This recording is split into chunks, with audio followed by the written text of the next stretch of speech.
O Brasil tem um grande paradoxo a ser explicado.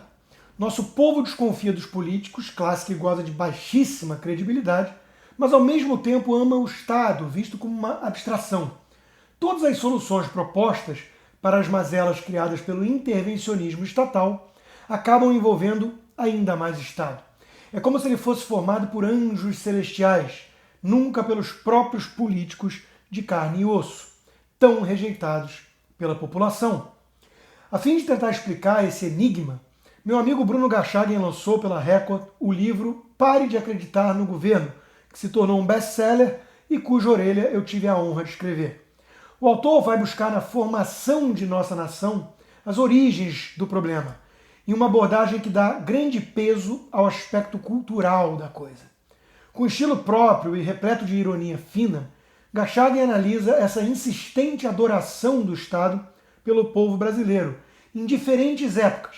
Uma adoração inabalável, apesar de revoltas crescentes com os políticos que controlam o aparato estatal.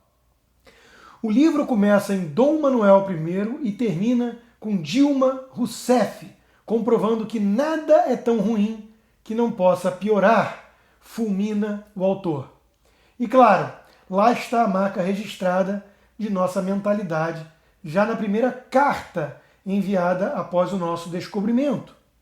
O pedido de Caminha, o verdadeiro motivo para a elaboração da carta na qual a narrativa do descobrimento foi um mero pretexto, inaugurou a nossa excêntrica característica cultural de pedir favores ao governo para conseguir cargos e privilégios, especialmente em se tratando de parentes, diz Bruno.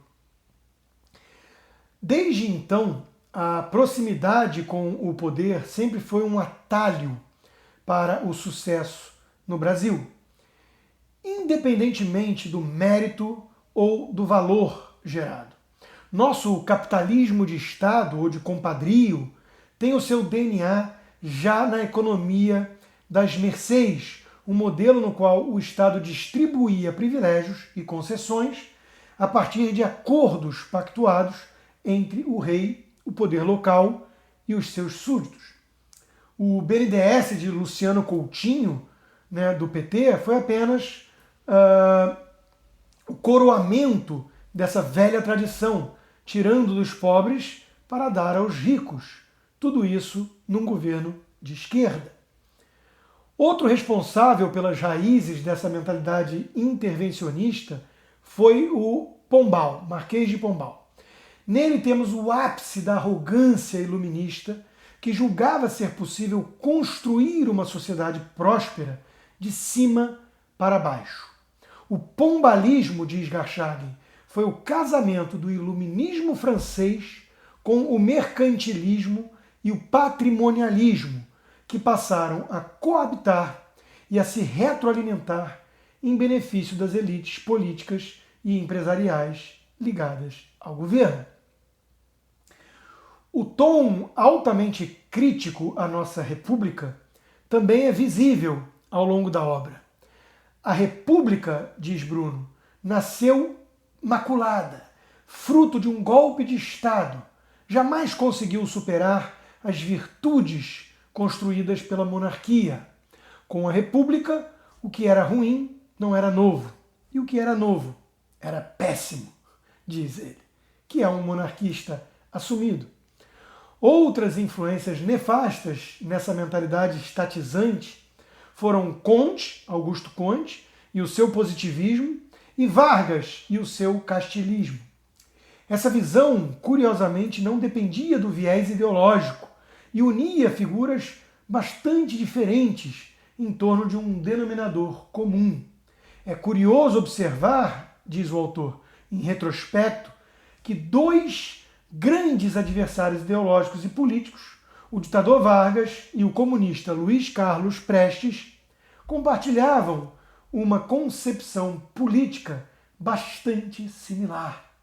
Ambos olhavam para as parcelas mais pobres da população e para os trabalhadores de cima para baixo, de maneira mais ou menos paternalista, e viam no Estado o grande instrumento de ação social fundamentado numa base autoritária.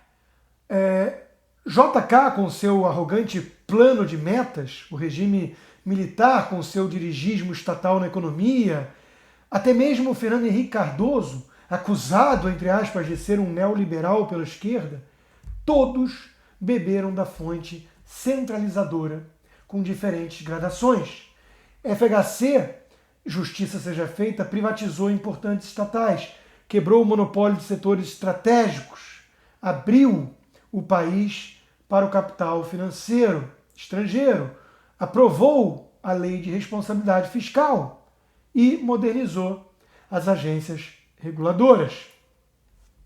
Mas mesmo assim, já estava lá o mesmo DNA que deposita no Estado o papel de locomotiva, se não da economia, ao menos da justiça social.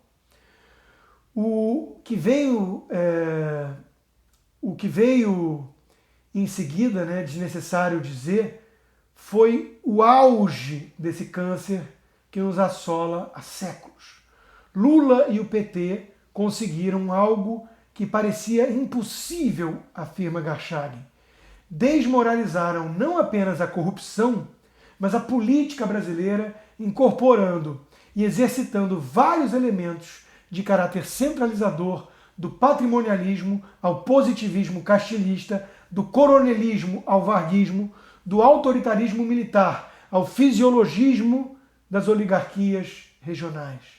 O lulopetismo é, no fundo, a experiência bem-sucedida, no mau sentido, da tradição autoritária e patrimonialista da política brasileira. Análise impecável. Não à toa o livro se tornou um best-seller e Bruno Garchag, meu amigo, está agora com um livro novo na praça. Ainda não tive a oportunidade de ler, mas tenho certeza que é tão bom quanto ou melhor. Direitos máximos, deveres mínimos, também pela Record. Um Feliz Natal a todos vocês e obrigado pelo fundamental apoio.